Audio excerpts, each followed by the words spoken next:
संजय गांधी निराधार श्रावणबाळ योजनेतील दिव्यांगांच्या अर्थसहाय्यात 1000 रुपयांची वाढ। लाभार्थ्यांना दर महिन्याला 1500 ऐवजी 2500 रुपये मिळणार। लाडक्या बहिणींना ऑगस्ट आणि सप्टेंबरचा हप्ता एकत्र मिळण्याची शक्यता। दोन्ही महिन्यांचे एकत्रित 3000 रुपये दिले जाण्याची शक्यता।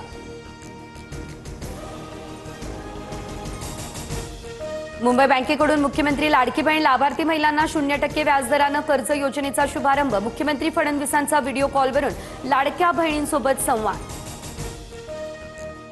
नागपूरच्या बाजारगाव परिसरातील सोलार कंपनीमध्ये स्फोट। विस्फोटकं बनवण्याचं काम करणाऱ्या सोलार कंपनीमध्ये स्फोट। एका कर्मचाऱ्याचा मृत्यू तर स्फोटात 13 कर्मचारी जखमी झाले असल्याची माहिती।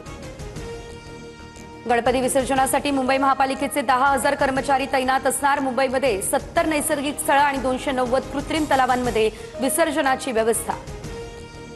पंतप्रधान मोदींच्या दिवंगत आईबद्दल अपशब्द वापरल्याबद्दल आज बिहार बंद। एनडीएकडून दुपारी 12 वाजेपर्यंत बिहार बंदची हाक। यमुना नदीने धोक्याची पातळी ओलांडली। अनेक भागांमध्ये शिरलं पाणी। नागरिकांना तात्पुरत्या स्वरूपात राहण्यासाठी उभारण्यात आलेल्या टेंटमध्येही शिरलं पाणी।